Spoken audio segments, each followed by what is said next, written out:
வணக்கம். மாலை முரசு செய்திகளை விரிவாக பார்ப்பதற்கு முன் தலைப்புச் செய்திகள். நாட்டு மக்களை பற்றி திமுக கவலைப்படுவதில்லை என முதலமைச்சர் பழனிசாமி கடும் தாக்கு. குடும்ப உறுப்பினர்கள் ஆட்சி அதிகாரத்தில் இருப்பதுதான் அவர்களின் நோக்கம் எனவும் சாடல். திமுக பொய்யான வாக்குறுதிகளை வழங்கி மக்களை ஏமாற்றுவதாக ஓ பன்னீர்செல்வம் குற்றச்சாட்டு. சிறுபான்மையினர் நலனுக்காக அரசு பல்வேறு திட்டங்களை கொண்டு வந்துள்ளதாகவும் விளக்கம். கார்ப்பரேட்டுகளின் கடனை தள்ளுபடி செய்த மோடி அரசு விவசாயிகளுக்காக எதுவுமே செய்யவில்லை. வங்கிக் கணக்கில் 15 லட்சம் ரூபாய் போடுவதை நிறைவேற்றினார்களா என ஸ்டாலின் கேள்வி. மோசடி பேர்வழிகள் எல்லாம் மோடியை மோசடி பேர்வழி என கூறுவதா? திமுக தலைவர் ஸ்டாலினுக்கு தமிழக பாஜக தலைவர் தமிழிசை கண்டனம். வேட்புமனுவில் ஓபிஎஸ் இபிஎஸ் கையெழுத்திட தடை கோரிய மனு தள்ளுபடி. கே.சி. பழனிசாமி தொடர்ந்த வழக்கில் டெல்லி உயர்நீதிமன்றம் அதிரடி உத்தரவு.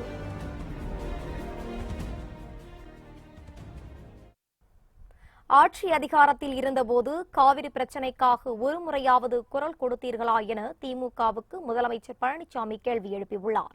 விழுப்புரம் மாவட்டம் மயிலம் அருகே கூட்டேரிப்பட்டு பகுதியில் ஆரணி நாடாளுமன்ற தொகுதி அதிமுக வேட்பாளர் செஞ்சி ஏழுமலையை ஆதரித்து முதலமைச்சர் எடப்பாடி பழனிசாமி தேர்தல் பிரச்சாரம் மேற்கொண்டார்.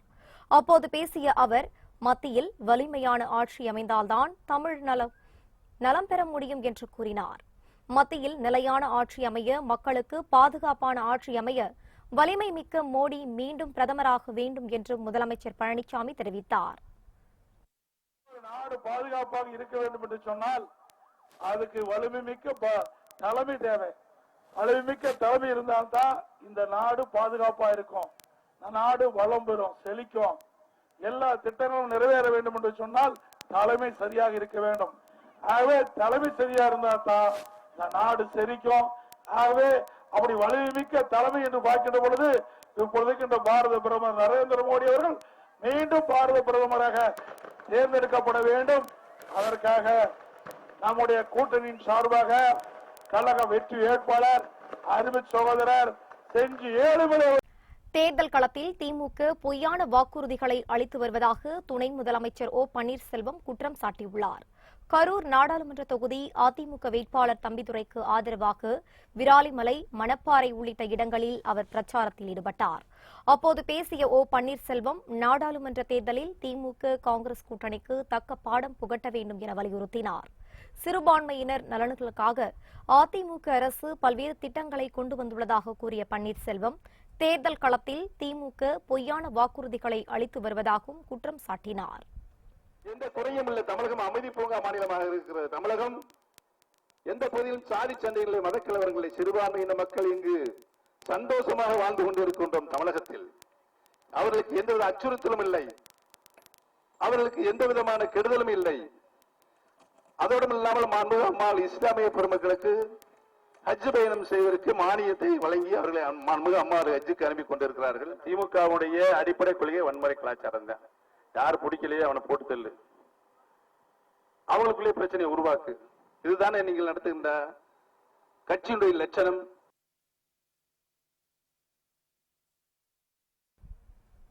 நரேந்திர மோடி அரசு 5 ஆண்டுகளில் விவசாயிகளுக்கு எதுவுமே செய்யவில்லை என்றும், கார்ப்பரேட் நிறுவனங்களின் கடன்களை தள்ளுபடி செய்துள்ளதாகவும் திமுக தலைவர் ஸ்டாலின் தெரிவித்துள்ளார். சிவகங்கையில் மக்களவைத் தொகுதி காங்கிரஸ் வேட்பாளர் கார்த்தி சிதம்பரத்தை ஆதரித்தும், மானாமதுரை சட்டமன்ற தொகுதி வேட்பாளர் இலக்கியதாசனை ஆதரித்தும் வேட்பாளர் அறிமுக கூட்டத்தில் ஸ்டாலின் பேசினார்.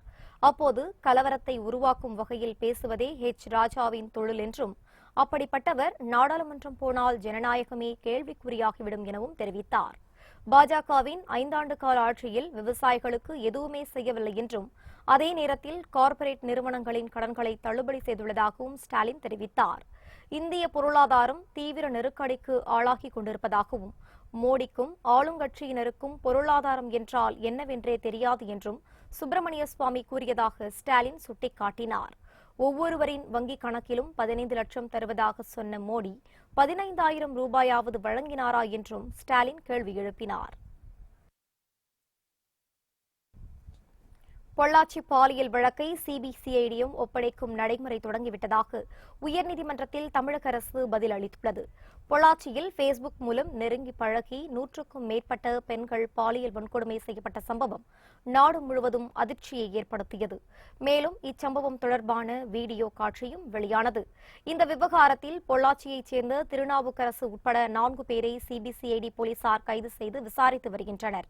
இதனையடுத்து இந்த வழக்கை சிபிசிஐடியிடமிருந்து சிபிஐக்கு மாற்ற தமிழக அரசு ஒப்புதல் அளித்தது. இந்நிலையில் வீடியோ விவகாரம் தொடர்பாக நக்கீரன் கோபால் நாளை ஆஜராக சிபிசிஐடி சம்மன் அனுப்பியது. இந்நிலையில் சிபிசிஐடி சம்மனை எதிர்த்து நக்கீரன் கோபால் சென்னை உயர்நீதிமன்றத்தில் மனு அளித்தார். அதில் தேர்தல் நேரத்தில் தன்னுடைய பணிகளை முடக்க முயற்சி செய்வதாக தெரிவிக்கப்பட்டுள்ளது. இதனை விசாரித்த நீதிபதிகள் பொள்ளாச்சி வழக்கை சிபிஐக்கு மாற்றப்போவதாக அறிவித்த பின் சிபிசிஐடி விசாரிப்பது ஏன் என கேள்வி எழுப்பினார். அப்போது பொள்ளாச்சி பாலியல் வழக்கை சிபிசிஐடியிடம் ஒப்படைக்கும் நடைமுறை தற்போதுதான் தொடங்கப்பட்டுள்ளதாக தமிழக அரசு தரப்பில் விளக்கம் அளிக்கப்பட்டது.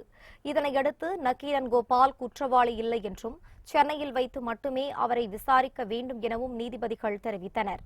அதே நேரத்தில் வழக்கு விசாரணையில் உயர்நீதிமன்றம் தலையிடாது எனவும் நாளைக்கு பதில் ஏப்ரல் 1ஆம் தேதி சிபிசிஐடி அலுவலகத்தில் ஆஜராக வேண்டும் என்றும் உத்தரவிட்டனர். டிடிவி தினகரனின் கட்சியான அம்மா மக்கள் முன்னேற்றக் கழகத்துக்கு பரிசு பெட்டி சின்னத்தை தேர்தல் ஆணையம் ஒதுக்கியுள்ளது.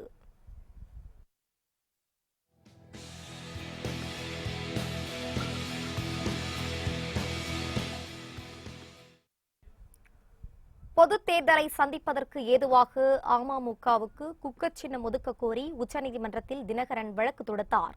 இது தொடர்பாக நடைபெற்ற வழக்கில் அமமுகவுக்கு குக்கர் சின்னம் ஒதுக்க தேர்தல் ஆணையம் எதிர்ப்பு தெரிவித்தது. பதிவு செய்யாத கட்சி வேட்பாளர்களை சுயேட்சை வேட்பாளர்களாகத்தான் கருத முடியும் என்றும் தேர்தல் ஆணையம் சார்பில் தெரிவிக்கப்பட்டது. இதனையடுத்து அமமுகவுக்கு குக்கர் சின்னம் ஒதுக்க தேர்தல் ஆணையத்துக்கு உத்தரவிட முடியாது என தெரிவித்த நீதிபதிகள் வேறு ஒரு பொதுச் சின்னத்தை வழங்குவது பற்றி தேர்தல் ஆணையம் பரிசீலிக்க வேண்டும் என அறிவுறுத்தினர். இந்நிலையில் உச்சநீதிமன்றம் உத்தரவுப்படி அமமுக கட்சிக்கு பொதுச் சின்னத்தை தேர்தல் ஆணையம் ஒதுக்கியுள்ளது. தொப்பி குக்கர் வரிசையில் தற்போது தினகரன் அணிக்கு பரிசு பெட்டி சின்னம் கிடைத்துள்ளது. தினகரன் அணி வேட்பாளர்கள் அனைவரும் பரிசு பெட்டி சின்னத்தில் போட்டியிடுவார்கள் என அறிவிக்கப்பட்டுள்ளது. மேலும் இது தொடர்பாக தினகரனுக்கு தேர்தல் ஆணையம் கடிதம் அனுப்பியுள்ளது. மோசடி பேர்வழிகள் எல்லாம் பிரதமர் மோடியை மோசடி பேர்வழி என சொல்லக்கூடாது என திமுக தலைவர் ஸ்டாலினுக்கு தமிழக பாஜக தலைவர் தமிழிசை சவுந்தரராஜன் கடும் கண்டனம் தெரிவித்துள்ளார். தூத்துக்குடி நாடாளுமன்ற தொகுதி வேட்பாளராக போட்டியிடும் தமிழிசை சவுந்தரராஜன் கோவில்பட்டி அருகே உள்ள கழுகுமலை பகுதியில் தேர்தல் பரப்புரையில் ஈடுபட்டார். அப்போது பேசிய அவர் தாம் இறைவனை வழிபட்டு பிரச்சாரத்தை தொடங்கியுள்ளதாகவும் திமுகவினர் பகுத்தறிவாளர்கள் என கூறிக்கொண்டு எல்லாவற்றுக்கும் நேரம் காலம் பார்த்து செயல்படுவதாகவும் குற்றம் சாட்டினார். திமுக தலைவர்கள் யாருக்கு தெரியாமல் சாமி கும்பிட்டுவிட்டு தனக்கு மட்டும் அருள் கிடைத்தால் போதும் என நினைப்பவர்கள் என்றும் தொண்டர்களுக்கு அருள் கிடைக்க கூடாது என்றும் கருதுபவர்கள் என கடுமையாக விமர்சனம் செய்தார். திராவிட முன்னேற்ற கழகத்தை சார்ந்தவர்கள் இறை நம்பிக்கை இல்லை, நாங்கெல்லாம் பகுத்தறிவுவாதிகள் என்று சொல்லிக்கொண்டு நல்ல நேரம் பார்த்துதான் எல்லாம் செய்து கொண்டு ரகசியமாக யாருக்கும் தெரியாமல் கடவுளை கும்பிட்டு தனக்கு வேண்டிய அருள் தனக்கு மட்டுமே கிடைக்க வேண்டும், தனது தொண்டர்கள் எல்லாம் எந்த விதத்திலும் அந்த அருள் கிடைக்க கூடாது, அவர்கள் எல்லாம் பகுத்தறிவுவாதிகளாக இருக்க வேண்டும். ஸ்டாலினுக்கு நான் இன்னைக்கு எனது கடுமையான கண்டனத்தை தெரிவிக்கிறேன். உங்களது வார்த்தைகளை நீங்கள் அளந்து பேசுங்கள். மோடி அவர்களை மோசடி என்று சொல்லி இருக்கிறார். மோசடி பேர்வழிகள் எல்லாம் மோடிய மோசடின்னு சொல்லக்கூடாது. இன்னைக்கு ஏதோ தரம் தாழ்ந்து விமர்சனம் செய்து கொண்டிருக்கிறார். ஸ்டாலின் அவர்களே, நீங்க மோடிய மோசடின்னு சொன்னாலும் என்ன சொன்னாலும் தமிழ் மக்கள் இனிமேல் உங்களை நம்ப போவதில்லை. நீங்கள் முதல்வராகவும் வர முடியாது, நீங்கள் சிபாரிசு செய்யும் ராகுல் பிரதமராகவும் வர முடியாது. பாஜகவின் 5 ஆண்டு ஆட்சியில் இளைஞர்களுக்கு வேலைவாய்ப்பு மற்றும் தண்ணீர் பிரச்சினையை தீர்த்து வைத்திருந்தால் தூத்துக்குடி மக்கள் நன்றியோடு இருந்திருப்பார்கள் என கனிமொழி கூறியுள்ளார். தூத்துக்குடியில் செய்தியாளர்களிடம் பேசிய அவர் நிறைவேற்ற முடியாத திட்டங்களை தமிழிசை கூறி வருவதாக கனிமொழி குற்றம் சாட்டினார். அடிப்படையில இங்க இருக்கக்கூடிய இளைஞர்களுக்கு வேலை வாய்ப்பு 5 வருடமா ஆட்சியில இருந்திருக்காங்க. புல்லட் ட்ரெயின் எல்லாம் வேண்டாங்க. வேலை வாய்ப்பும் தண்ணீர் பிரச்சனையும் தீர்ப்பதற்கு ஏதாவது செஞ்சுருந்தாங்கன்னா கூட அவங்களுக்கு வந்து தூத்துக்குடி மக்கள் வந்து நன்றியோடு இருந்திருப்பார்கள். எதையுமே செய்யலை. அவங்க செய்திருக்கக்கூடிய ஒரே ஒரு நன்மை தூத்துக்குடியிலே நடந்த துப்பாக்கி சூட்டை தவிர வேற எதையும் என்னால் சொல்ல முடியாது. ஓபிஎஸ் இபிஎஸ் வேட்புமனுவில் கையெழுத்திட தடை விதிக்க கோரி முன்னாள் எம்பி கேசி பழனிசாமி தொடர்ந்த வழக்கை தள்ளுபடி செய்து டெல்லி உயர்நீதிமன்றம் உத்தரவிட்டுள்ளது. அதிமுகவின் கொள்கை விதிகளில் மாற்றம் செய்து ஒருங்கிணைப்பாளர், இணை ஒருங்கிணைப்பாளர் பதவிகள் உருவாக்கப்பட்டது. இது சட்ட விதிகளுக்கு புறம்பானது என்றும் வேட்பாளர்களின் மனுவில் ஓபிஎஸ் இபிஎஸ் கையெழுத்திட தடை விதிக்க கோரியும் முன்னாள் எம்பி கேசி பழனிசாமி டெல்லி உயர்நீதிமன்றத்தில் வழக்கு தொடர்ந்தார். அத்துடன் மக்களவைத் தேர்தலுக்கான வேட்புமனு தாக்கல் தொடங்குவதால் அவசர வழக்காக விசாரிக்க வேண்டும் என அவரது தரப்பில் மேல்முறையீட்டு மனு தாக்கல் செய்யப்பட்டுள்ளது. இந்த நிலையில் மேல்முறையீட்டு மனுவை விசாரித்த டெல்லி உயர்நீதிமன்றம் ஓபிஎஸ் இபிஎஸ் ஆகியோருக்கு எதிராக முன்னாள் எம்பி கேசி பழனிசாமி தொடர்ந்த வழக்கை தள்ளுபடி செய்து டெல்லி உயர்நீதிமன்றம் உத்தரவிட்டுள்ளது. பிரதமர் வேட்பாளர் யார் என்று தெரியாமல் பிரச்சாரம் செய்து வரும் திமுக கூட்டணி படுதோல்வி அடைவது உறுதி என தேமுதிக பொருளாளர் பிரேமலதா விஜயகாந்த் தெரிவித்தார். திருப்பூர் மாவட்டம் உடுமலையில் பொள்ளாச்சி நாடாளுமன்ற வேட்பாளர் மகேந்திரனுக்கு ஆதரவாக பிரேமலதா விஜயகாந்த் தேர்தல் பிரச்சாரம் செய்தார். அப்போது பேசிய அவர், பொள்ளாச்சி பாலியல் விவகாரத்தில் குற்றவாளியாக ஆளுங்கட்சியாக இருந்தாலும் எதிர்க்கட்சியாக இருந்தாலும் மரண தண்டனை வழங்க வேண்டும் என்று கூறினார். மேலும் மக்கள் நலனில் அக்கறை உள்ள ஒரே கூட்டணி அதிமுக தலைமையிலான கூட்டணி என்றும் பிரேமலதா விஜயகாந்த் தெரிவித்தார். இந்த கூட்டணியினுடைய பிரதம மந்திரி வேட்பாளராக திரு நரேந்திர மோடி அவர்களை முன்னிறுத்தி இந்த கூட்டணி மிகப்பெரிய ஒரு கூட்டணியாக நாம் அமைத்திருக்கிறோம். எது சொன்னாலும் ஒரு குறை சொல்லக்கூடிய ஒரு எதிர்கட்சி தலைவரை நாம கொண்டிருக்கிறோம். எப்ப கேட்டாலும் பாரத பிரதமரையும் இந்த கூட்டணியும் குறை சொல்வதை தவிர வேற எந்த வளர்ச்சி திட்டங்களையாவது திரு ஸ்டாலின் அவர்கள் மக்களிடையே பேசுறாரா அப்படின்னு மட்டும் நீங்க பார்க்கணும். ஏன்னா அவங்க கூட்டணி மேல அவங்களுக்கே ஒரு நம்பிக்கை இல்லாத ஒரு நிலையை இன்றைக்கு அவருடைய பேச்சில் நாம் காண முடிகிறது. காங்கிரஸ் கட்சியில் இணைந்துள்ள நடிகை ஊர்மிளா மும்பை வடக்கு தொகுதியில் போட்டியிடுகிறார். பிரபல ஹிந்தி நடிகை ஊர்மிளா மடோன்கர் ரங்கீலா இந்தியன் படம் மூலம் தமிழில் பிரபலமானவர். அரசியலில் மிகுந்த ஆர்வம் கொண்ட இவர் கடந்த 2 நாட்களுக்கு முன்பு காங்கிரஸ் கட்சியில் இணைந்தார். மேலும் டெல்லியில் காங்கிரஸ் தலைவர் ராகுல் காந்தியை சந்தித்து பூங்கொத்து கொடுத்த ஊர்மிளா கட்சியில் தன்னை இணைத்துக் கொண்டார். இந்நிலையில் ஊர்மிளாவுக்கு நாடாளுமன்ற தேர்தலில் போட்டியிடும் வாய்ப்பை காங்கிரஸ் கட்சி கொடுத்துள்ளது. அவர் மும்பை வடக்கு தொகுதியில் போட்டியிட உள்ளதாக அகில இந்திய பொதுச் செயலாளர் முகுல் வாஸ்னிக் அறிவித்துள்ளார். கோடநாடு விவகாரம் தொடர்பான வழக்கு நிலுவையில் உள்ளதால் அதை பற்றி தேர்தல் பிரச்சாரத்தின் போது பேசுவதை தவிர்க்குமாறு ஸ்டாலினுக்கு உயர்நீதிமன்றம் உத்தரவிட்டுள்ளது. தேர்தல் பிரச்சாரத்தின் போது கோடநாடு விவகாரம் பற்றி பேச ஸ்டாலினுக்கு தடை விதிக்க கோரி சென்னை உயர்நீதிமன்றத்தில் தமிழக அரசு வழக்கு தொடுத்தது. இந்த வழக்கு விசாரணைக்கு வந்தபோது கோடநாடு விவகாரம் தொடர்பாக ஸ்டாலின் தவறான கருத்துக்களை தெரிவித்து வருவதாக தமிழக அரசு தெரிவித்தது. இதையடுத்து கோடநாடு விவகாரம் தொடர்பான வழக்கு நிலுவையில் உள்ளதால் அதை பற்றி தேர்தல் பிரச்சாரத்தில் பேசுவதை தவிர்க்குமாறு ஸ்டாலினுக்கு நீதிபதிகள் உத்தரவிட்டனர்.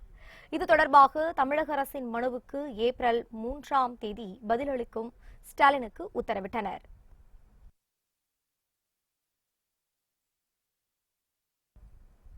மதுரையில் நடைபெற்ற 100 விழுக்காடு வாக்குப்பதிவு குறித்த விழிப்புணர்வு மனித சங்கிலியில் திமுக தலைவர் மு க ஸ்டாலின் பங்கேற்றார். மதுரையில் தனியார் கல்லூரி மாணவ மாணவிகள் பங்கேற்ற வாக்குப்பதிவு விழிப்புணர்வு மனித சங்கிலி நடைபெற்றது. மதுரை கே.கே. நகர் பகுதியில் நடைபெற்ற இந்த மனித சங்கிலி பேரணியை மாவட்ட ஆட்சியர் நடராஜன் தொடங்கி வைத்தார். பேரணி நடைபெற்ற பகுதி வழியாக சிவகங்கைக்கு தேர்தல் பிரச்சாரத்திற்காக சென்று கொண்டிருந்த திமுக தலைவர் ஸ்டாலினை அங்கு நின்று கொண்டிருந்த மாணவிகள் சந்தித்து பேச விருப்பம் தெரிவித்தனர். இதையடுத்து வாகனத்தில் இருந்து இறங்கிய ஸ்டாலின் மாணவ மாணவிகளிடம் 100 விழுக்காடு வாக்குப்பதிவு அவசியம் குறித்து விளக்கமாக பேசினார். பின்னர் அவர் அங்கிருந்து புறப்பட்டுச் சென்றார்.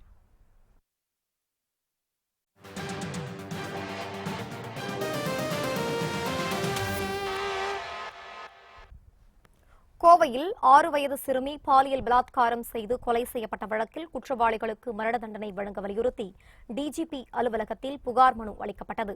பொள்ளாச்சி சம்பவத்தை தொடர்ந்து கோவையில் 6 வயது சிறுமியை கற்பழித்து கொலை செய்த சம்பவம் தமிழகத்தில் மீண்டும் அதிர்வலைகளை ஏற்படுத்தியது. குற்றவாளிகளுக்கு அதிகபட்ச தண்டனை வழங்க பல்வேறு தரப்பினர் வலியுறுத்தி வருகின்றனர். இந்நிலையில் தமிழ்நாடு மாணவர் இளையோர் கூட்டமைப்பு சார்பில் டிஜிபி டி.கே. ராஜேந்திரனிடம் புகார் மனு அளிக்கப்பட்டது.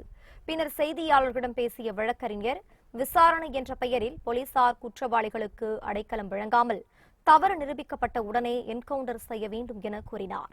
மேலும் பாஜக ஆட்சியில் பெண்களுக்கு பாதுகாப்பு இல்லை எனவும் குற்றம் சாட்டினார். ஒரு சிறு குழந்தையை இப்ப என் வீட்டில் ஒரு குழந்தைக்கு என்ன இருந்தா நான் என்ன பண்ணிருப்பேன்? நான் கொண்டு இருப்பேன். அவன் யார் அவனா இருக்கட்டும், போலீஸ் கிட்ட போனா சேஃப்டி ஆயிடுறாங்க.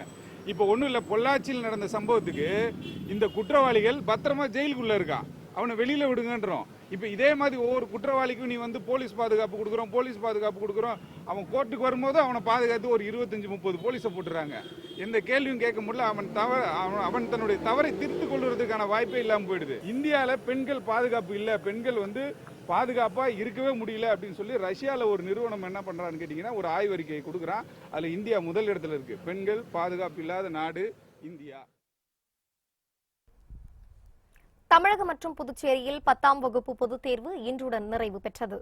10ஆம் வகுப்பு பொதுத் தேர்வு கடந்த மார்ச் 14ஆம் தேதி முதல் தொடங்கியது. தமிழகம் மற்றும் புதுச்சேரியில் மொத்தம் 3731 தேர்வு மையங்களில் இந்த தேர்வு நடைபெற்றது. 49,000 ஆசிரியர் தேர்வு அறையில் கண்காணிப்பு பணியில் ஈடுபடுத்தப்பட்டனர். சுமார் 10 லட்சம் மாணவர்கள் எழுதிய இந்த தேர்வு இன்றுடன் நிறைவு பெற்றது. இதனையடுத்து ஏப்ரல் முதல் வாரத்தில் விடைத்தாள் திருத்தும் பணிகள் தொடங்கப்பட்டு ஏப்ரல் 29ஆம் தேதி தேர்வு முடிவு வெளியாகிறது. கல்பாக்கம் அணுமின் நிலையத்தின் 2வது அலகில் ஏற்பட்ட தொழில்நுட்ப கோளாறு காரணமாக மின் உற்பத்தி நிறுத்தப்பட்டுள்ளது. காஞ்சிபுரம் மாவட்டம் கல்பாக்கம் பகுதியில் இயங்கி வரும் அணுமின் நிலையத்தில் 2 அலகுகள் செயல்பட்டு வருகிறது. ஒவ்வொரு அலகிலும் தலா 220 மெகாவாட் என மொத்தம் 440 மெகாவாட் மின் உற்பத்தி செய்யப்பட்டு வருகிறது. இந்நிலையில் 2வது அலகில் தொழில்நுட்ப கோளாறு ஏற்பட்டுள்ளது. இதன் காரணமாக மின் உற்பத்தி நிறுத்தப்பட்டுள்ளதாக அணுமின் நிலையம் தகவல் தெரிவித்துள்ளது.